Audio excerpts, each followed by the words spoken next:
환영합니다. 저를 따라오세요. 저는 Honor Magic 8 라이트를 가지고 있고 오늘 이 기기에서 할 수 있는 몇 가지 팁과 트릭을 보여드릴게요.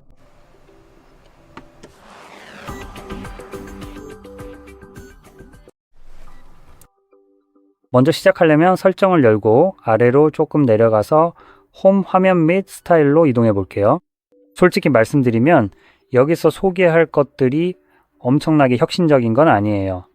시간을 낭비하지 않도록 미리 말씀드려요. 만약 뭔가 숨겨진 꿀팁 같은 걸 기대하셨다면 이건 주로 아주 캐주얼한 내용들이라는 점 참고해 주세요. 어쨌든 여기서 항상 켜짐 디스플레이 기능이 있는데 기본적으로 꺼져 있지만 켤 수도 있고 이 안에서 커스터마이즈도 할 수 있어요. 제가 기억하기로 이 기기는 아모레드 디스플레이를 사용하고 있어서 배터리 소모가 그렇게 많지 않다는 점에서 꽤 괜찮아요. 이 기능을 활성화하고 기기를 잠그면 화면 대부분이 꺼진 것처럼 보이는데 실제로도 그렇고 여기 표시되는 부분만 제외하고는 다 꺼져 있는 거예요. 그리고 이게 계속 켜져 있는 게 아니라는 것도 분명히 알 수 있어요. 이 기능은 잠깐 동안만 켜져 있다가 보시다시피 아주 짧은 시간만 표시돼요. 데이터를 비활성화하려면 탭하세요. 시간, 심카드, 기타 등등 부재중, 전화, 배터리가 10% 이하일 때는 항상 켜짐 디스플레이가 꺼집니다. 네, 이건 완전히 꺼진 상태예요. 그래서 배터리가 10% 이하로 떨어지면 아예 아무것도 표시되지 않아요. 항상 켜짐 디스플레이. 하지만 이 기능이 활성화되어 있어도 몇 초 후에는 화면을 다시 탭해야 여기 표시되는 내용을 볼 수 있어요. 그러니까 일정 시간이 지나서 화면이 꺼지면 다시 보고 싶으면 화면을 탭하면 되고 잠시 후에 또 사라져요. 그래서 왜 빈 디젤이죠? 당신인가요? 왜요? 이건 배경화면은 캐러셀 뭐 그런 거라고 부르던데 정말 아무렇게나 고른 배경화면 같아요. 어쨌든 기본 알림을 표시하는 것 외에도 시간을 꾸미거나 약간의 개성을 더하거나 다양한 시계 스타일을 선택할 수 있는 옵션이 있어요. 이것들은 전부 비슷한데 이미지만 다르네요. 여기에는 다양한 시계 스타일이 있고 아날로그 시계도 있으며 아래쪽에는 더 많은 시계들이 있습니다. 이제 여기서 할 수 있는 게 됐네요. 더보기를 클릭하면은 스토어로 이동합니다. 거기서 더 많은 것들을 찾을 수 있어요. 자, 이제 여기 있는 모든 것이 무료인지는 잘 모르겠지만 보시다시피 무료라고 표시되어 있네요. 하지만 저기 보세요. 유료 섹션도 있습니다. 여기에는 유료 항목이 하나도 없네요. 네, 놀랍죠? 어쨌든 더 많은 것을 받을 수 있습니다. 아시죠? 직접 커스텀 시계를 만들 수는 없으니 약간의 개성을 더할 수 있습니다. 자, 그 아래 글꼴과 아이콘 등은 간단히 살펴보겠습니다. 글꼴이나 아이콘을 추가하면 여기서 확인 가능합니다. 여기에는 하나만 보이지만 더 많은 아이콘을 클릭해서 이전과 마찬가지로 더 많이 다운로드 할 수 있습니다. 하지만 다시 말하지만 여기에는 유료 아이콘이 없는 것 같아요. 믿기 힘들지만 어쨌든 무료 아이콘만으로도 꽤 괜찮은 선택지가 있는 것 같습니다.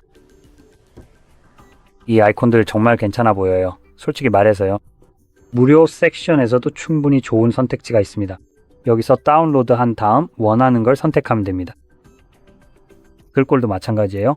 이제 마지막으로 테마가 있습니다. 이것들은 기본적으로 배경화면, 아이콘, 스타일 등으로 구성된 홈메이드 팩입니다. 마음에 드는 게 있다면 한번 살펴보셔도 좋을 것 같아요. 하지만 전부 다 기본적으로는 커스터마이징일 뿐입니다. 자, 이제 디스플레이와 밝기 설정으로 넘어가 볼게요. 여기 맨 위에는 라이트 모드와 다크 모드가 있어서 원하는 걸 선택할 수 있습니다. 그리고 라이트 모드와 다크 모드가 단순히 완전히 다르게 보인다는 점 외에도 다크 모드를 선택하면 화면이 켜져 있을 때 배터리 수명이 조금 더 길어진다는 추가적인 이점이 있습니다. 그래서 기기를 사용할 때 라이트 모드에 비해 실제로 더 오래 사용할 수 있습니다. 그 이유는 여기 두 모드 주변처럼 완전히 검은색인 부분은 그리고 이 작은 회색 탭들 사이처럼 디스플레이의 그 픽셀들은 실제로 꺼져 있습니다. 전력을 전혀 소모하지 않기 때문에 실제로 아무것도 표시하지 않는 영역을 밝히는데 에너지를 덜 낭비하게 됩니다. 그래서 그건 정말 좋은 점이죠. 어쨌든 저는 영상에서는 라이트 모드가 더 보기 좋다고 생각해서 남은 영상에서는 라이트 모드를 계속 사용할 거예요. 그 아래에는 자동 전환 기능이 있습니다. 이 기능을 활성화하면 실제로 더 많은 옵션이 제공됩니다. 이렇게요. 일정과 다크 모드 설정이 있습니다. 일정 예약으로 일몰 일출이나 사용자 지정 시간에 맞춰 다크 모드를 자동 전환할 수 있습니다. 지금은 일몰부터 일출까지로 설정되어 있어서 현재 시간이 저녁 7시쯤이라 자동으로 다크 모드가 켜졌어요. 그래서 이걸 여기로 바꿔볼게요. 이제 정확히 언제 다크 모드가 전환될지 특정 시간을 직접 선택할 수 있습니다. 그리고 마지막으로 여기 다크 모드 설정이 있습니다. 다크 모드가 더 어두워졌네요. 이건가요? 잠깐, 지금 다크 모드가 아니네요. 이걸 직접 확인해 볼게요. 차이가 얼마나 날까요? 네, 확실히 차이가 있네요. 눈에 띄긴 하지만 기본적으로 배경 화면이 좀 더 어두워지는 정도라 그게 전부인 것 같아요. 어쨌든 계속 아래로 내려가 볼게요. 컬러 모드와 색온도 설정이 있습니다. 이건 화면의 채도를 조절할 수 있는 일반적인 섹션이에요. 지금은 생생함과 자연스러움 두 가지가 있는데 기본값은 아마 자연스러움일 것 같지만 아닐 수도 있어요. 원하는 걸로 선택하시면 됩니다. 와, 이건 정말 엄청난 차이네요. 와, 대박. 특히 여기 파란색 계열에서요. 그리고 여기 보이는 이 푸르스름한 보라색 계열도요. 실제로 비교해보면 정말로 아주 큰 차이가 납니다. 저는 생생한 모드로 둘게요. 제 인생에서 처음으로 생생한 모드가 더 좋은 것 같아요. 특히 여기 있는 색상들이 아니면 완전히 사라져 버리거든요. 그래서요. 저는 이걸로 계속 쓸 생각입니다. 이제 아래에는 색온도 설정이 있어요. 이건 화면에 영구적으로 적용되는 특정 색조를 선택할 수 있게 해줍니다. 색상 휠이 있거나 따뜻함 또는 차가움을 선택할 수도 있어요. 즉, 붉은빛이나 푸른빛 계열을 고를 수 있습니다. 지금은 회색으로 비활성화되어 있는데요. 뭔가가 켜져 있어서 그래요. 사실 뭔지 잘 모르겠네요.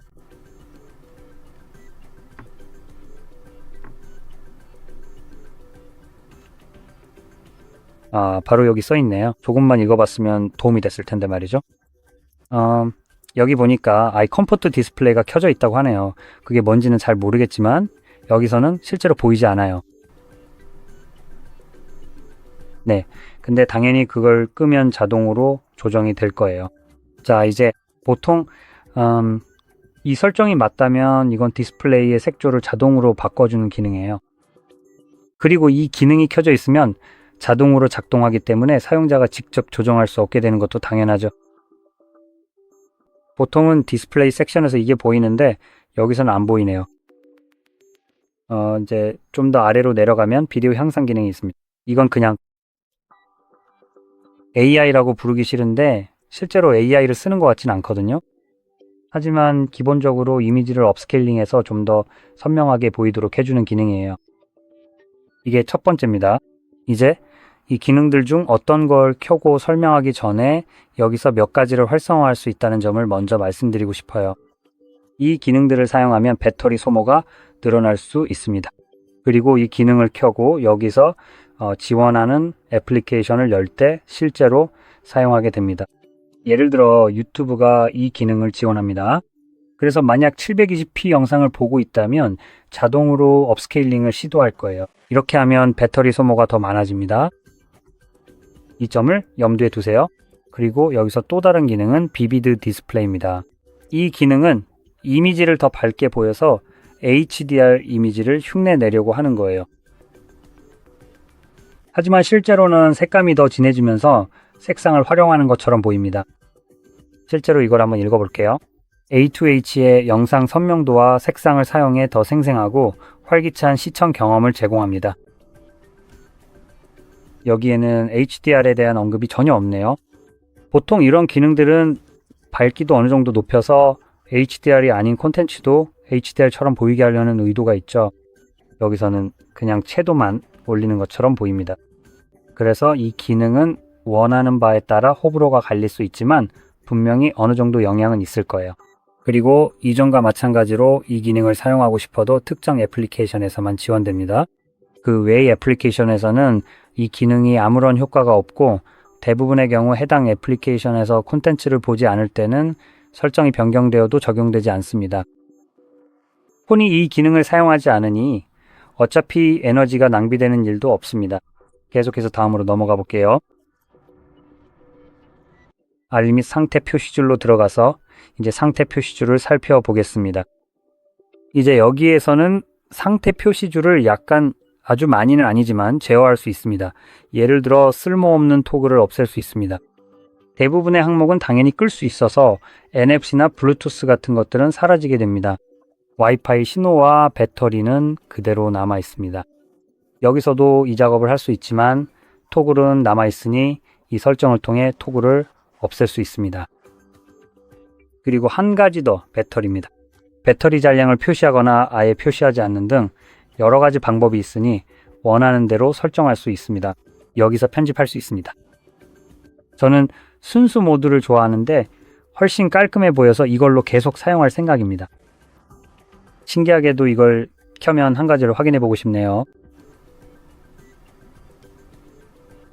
그냥 알림이 없네요. 네, 이걸 말씀드리는 이유는 순수 모드를 켜면 제 생각에는 제 생각이 아니라 자동으로 알림이 꺼지기 때문입니다.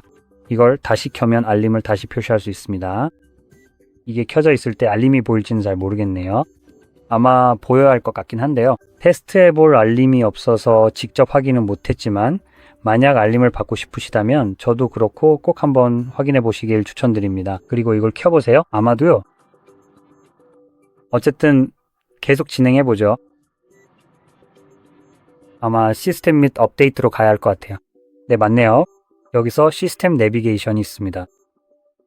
이제 3개의 버튼 내비게이션 외에도 뒤로 가기 버튼의 위치를 바꿀 수 있고 숨기기 옵션도 추가할 수 있습니다. 그래서 약간 잠깐만요. 저건 숨기기 옵션이 아니라 알림 옵션이네요. 이거 흥미롭네요. 이제 버튼으로 알림을 아래로 내릴 수 있는 것 같아요. 예전에는 아니면 그게 삼성만의 기능이었는지 모르겠지만 실제로 숨길 수도 있었죠. 뭐 어쨌든요. 이것도 사실 꽤 괜찮네요. 하지만 그뿐만 아니라 이 두 가지 옵션, 즉 제스처나 버튼 모두에서 서클 투 서치 기능을 사용할 수 있습니다. 이 제스처 부분을 다루고 나서 곧 그 기능에 대해 이야기할게요. 그런데 버튼에서 서클 투 서치를 사용할 때는 홈 버튼을 사용하게 됩니다. 자, 이제 이 부분은 넘어갔으니 제스처로 전환해 보겠습니다. 여기서도 몇 가지 옵션이 있을 거예요. 그래서 여기 아래쪽에 있는 이 부분이 바로 내비게이션 바를 표시하는 옵션입니다. 버튼을 옆으로 밀어서 앱을 전환하는 기능이 있는데 이건 주로 애플처럼 작동합니다. 다른 앱이 열려 있으면 이렇게 전환할 수 있어요. 이렇게 약간 이상해 보이긴 하네요. 이제 제대로 되네요. 네, 이렇게 됩니다. 이렇게 빠르게 움직일 때는 실제로 애니메이션이 적용되는데 좀 이상하게 보일 수 있어요. 이제 또한 2번 스와이프해서 확인하는 기능도 있습니다.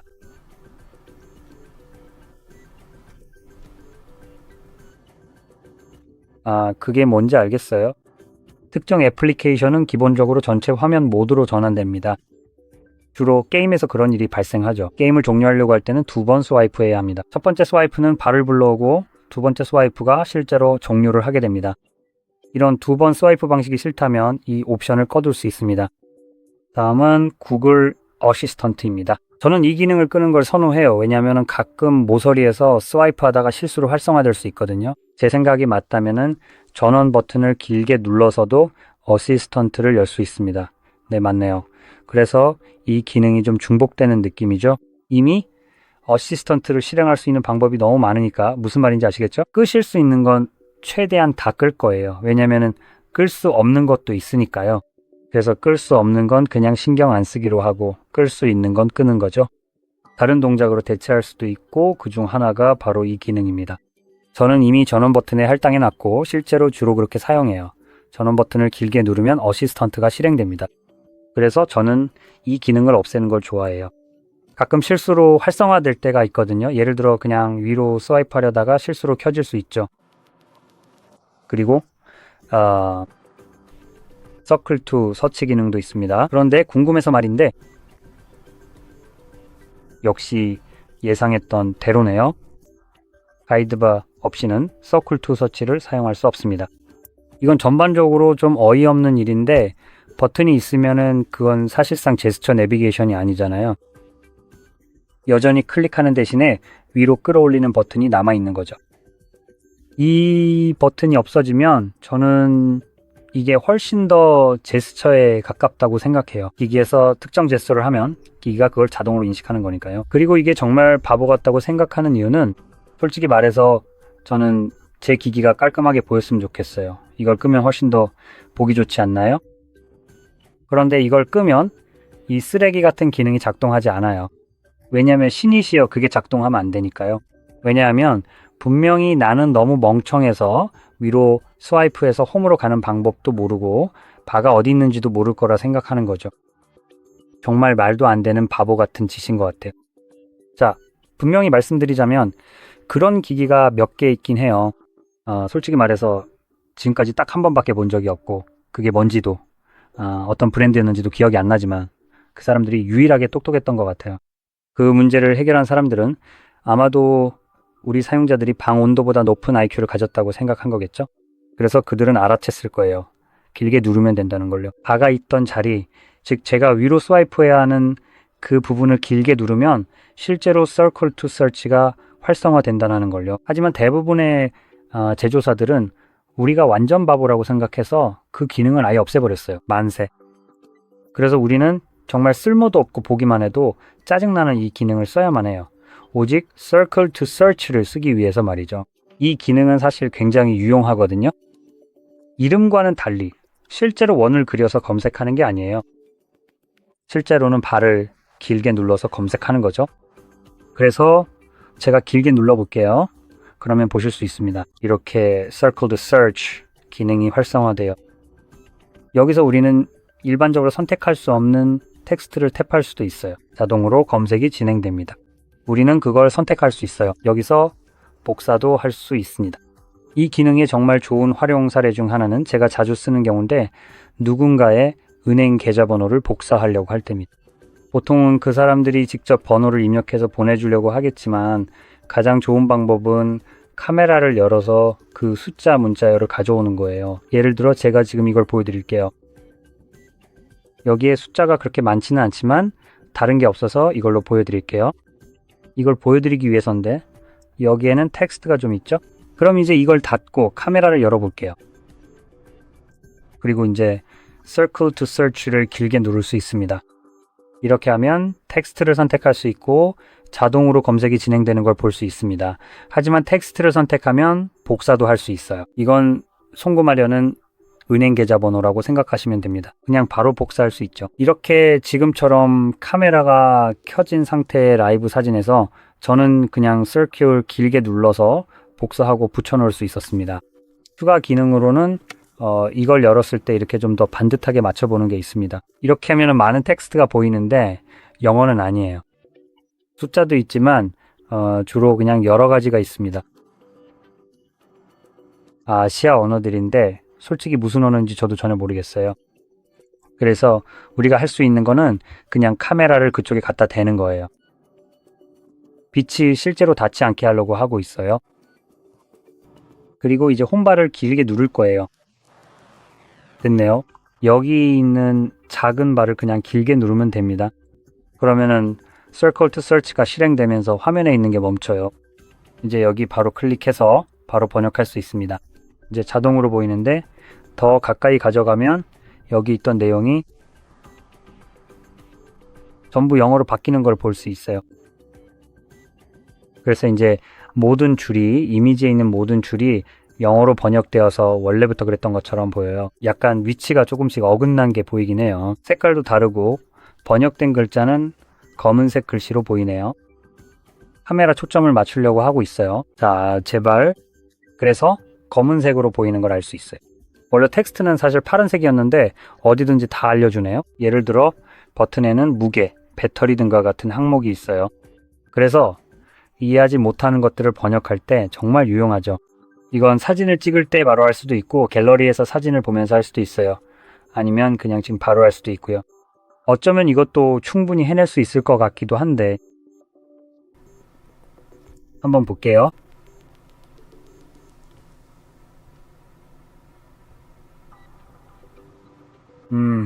이렇게는 안 되는 것 같네요. 그래서 네, 이 기능은 아마도 실제로 화면에 보이는 무언가에만 제한될 수도 있을 것 같아요. 어쨌든 그건 정말 좋은 점이죠. 그리고 이 기능의 또 다른 사용 사례는 이미지나 그런 걸 열어 놓았을 때예요. 이걸 길게 눌러 볼게요. 그리고 예를 들어 이 이미지를 검색하고 싶다면 그냥 탭만 하면 돼요. 아이콘이 사라지게 이미지를 좀 줄여 볼게요. 그리고 실제로 찾는지 한번 볼게요. 와, 이거 보세요. 레딧 게시글에서 찾았네요. 아마 누군가 같은 폰을 가지고 있는 것 같아요. 정확한 이미지는 사실 찾지 못했어요. 이 이미지는 기기에만 있는 독특한 이미지인 것 같거든요. 그래서 그럴 수도 있겠네. 이게 첫 번째예요. 그리고 서클 투 서치라는 이름은 실제로 동그라미를 그릴 수 있다는 데서 온 거예요.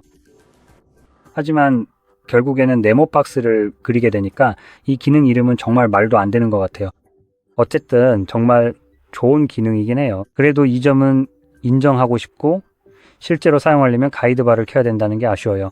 하지만 그래도 제품 검색이든 이미지든 번역이든 어떤 검색이든 꼭 한번 써보시길 추천드려요. 정말 훌륭하거든요. 아무튼 이렇게 말씀드리면서 이 영상이 여러분께 많은 도움이 되었길 바랍니다. 도움이 되셨다면 좋아요와 구독 꼭 눌러주시고 시청해주셔서 감사합니다.